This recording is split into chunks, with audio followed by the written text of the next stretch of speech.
जय माता रानी दोस्तों, आप सभी का बहुत बहुत स्वागत है आपकी अपने चैनल राधा कृष्ण ऑफिशियल में। उम्मीद करती हूँ आप लोग बहुत अच्छे होंगे। तो ये बताने के लिए कमेंट बॉक्स में जय माता दी जरूर लिखिएगा। तो चलिए दोस्तों, आज हम इस वीडियो में जानेंगे कि ज्येष्ठ मास में 2024 में वट सावित्री का व्रत कब किया जाएगा, अमावस्या तिथि कब से शुरू हो रही है, कब समाप्त हो रही है, इस दिन सुहागिन महिलाओं को कौन कौन से कार्य जरूर करनी चाहिए और कौन से ऐसे 2 कार्य हैं जो हमें भूल से भी वट सावित्री के पूजा के दिन हमें नहीं करनी चाहिए, और इस दिन क्या करें ना करें, बहुत सारे महत्वपूर्ण बातें आज हम इस वीडियो में जानेंगे।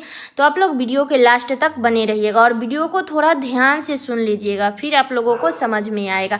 तो चलिए वीडियो को शुरू करते हैं और जान लेते हैं सभी महत्वपूर्ण बातें।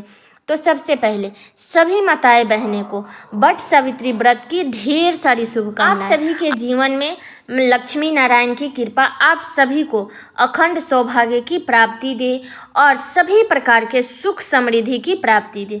तो सबसे पहले बता दूं कि वट सावित्री का जो व्रत है वो ज्येष्ठ मास के अमावस्या तिथि के दिन किया जाता है और बहुत से जगहों पर ज्येष्ठ पूर्णिमा के दिन भी किया जाता है। तो जो ज्येष्ठ अमावस्या के दिन वट सावित्री की जो पूजा करते हैं तो उसे वट सावित्री के नाम से जाना जाता है, और जो लोग ज्येष्ठ पूर्णिमा के दिन जो लोग करते हैं तो उसे वट पूर्णिमा के नाम से जाना जाता है। इसलिए बहुत से जगहों पर ज्येष्ठ अमावस्या के दिन ही वट सावित्री का पूजा करने का विधान है और ज्येष्ठ अमावस्या के दिन ही यह व्रत प्रचलित भी है। और इस दिन सभी सुहागिन स्त्रियां अपने पति की लंबी आयु के लिए, अपने अखंड सुहाग के लिए वट सावित्री की व्रत करती है। तो इस व्रत को करने से पति की आयु लंबी होती है, सांसारिक सुखों की प्राप्ति होती है, संतान की प्राप्ति होती है। तो इस दिन अच्छे से 16 श्रृंगार करके ही वट वृक्ष की पूजा किया जाता है। एक दिन पहले ही आप लोग मेहंदी लगा लीजिएगा, क्योंकि सुहाग के व्रत में मेहंदी जरूर लगाना चाहिए।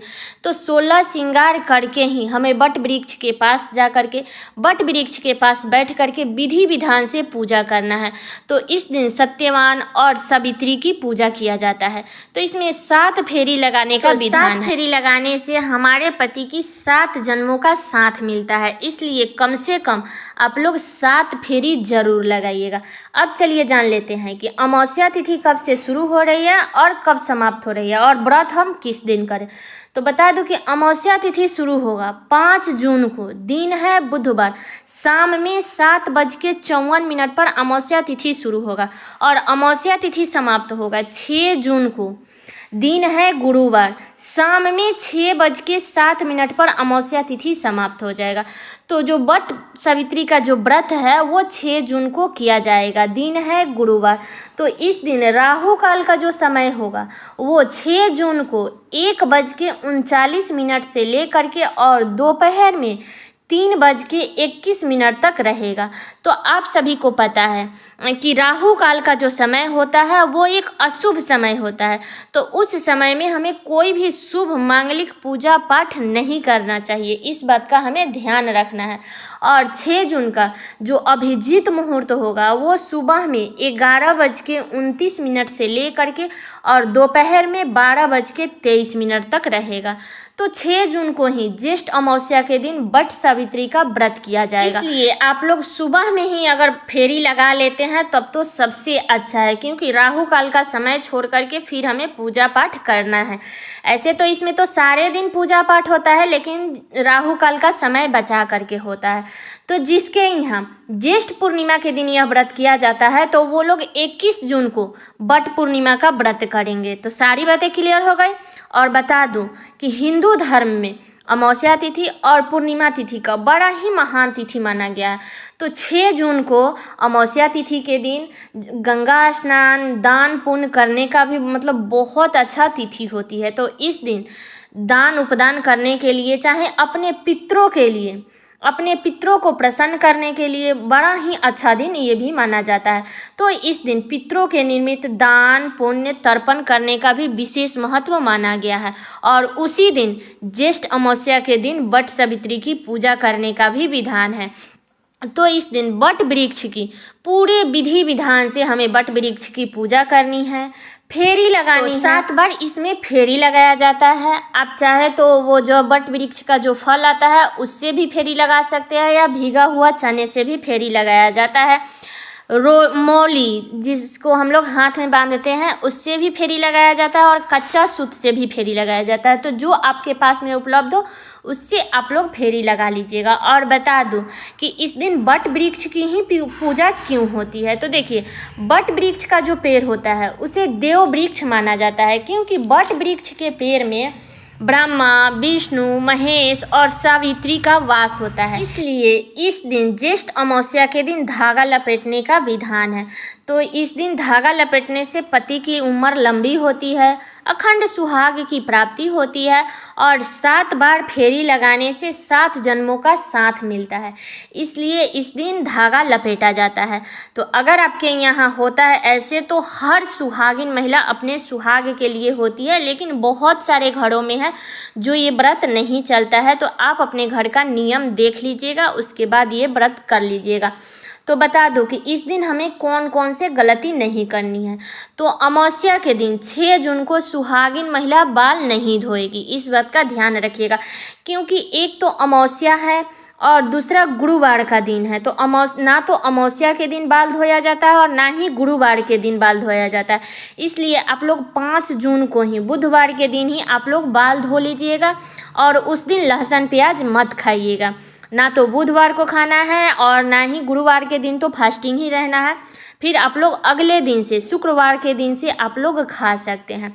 तो इस दिन बता दूं कि बहुत सारे लोग हैं जो बट वृक्ष के पास में नहीं जाते हैं किसी कारणवश, या मतलब पास में नहीं रहता है, तो वो लोग क्या करते हैं कि इस दिन पेड़ की टहनियाँ तोड़ लेते हैं। तो ऐसी गलती हमें नहीं करनी चाहिए।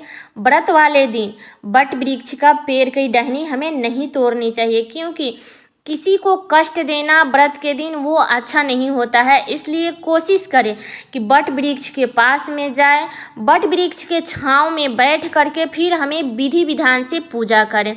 लेकिन मान लीजिए कि अगर आपके आसपास में नहीं है, तो फिर आप मजबूरी में एक दिन पहले ही तोड़ लीजिएगा, लेकिन व्रत के दिन आप लोग टहनी ना तोड़ें। लेकिन कोशिश करें कि बट वृक्ष के पास ही जा करके पूजा करें, क्योंकि जितना मतलब बट वृक्ष, ऐसा कहा जाता है कि जितना बड़ा बट वृक्ष रहता है, जितना छांव देता है, अगर हम वहाँ जा करके अगर पूजा करते हैं तो हमारी सुहाग में वृद्धि उतना ही होती है।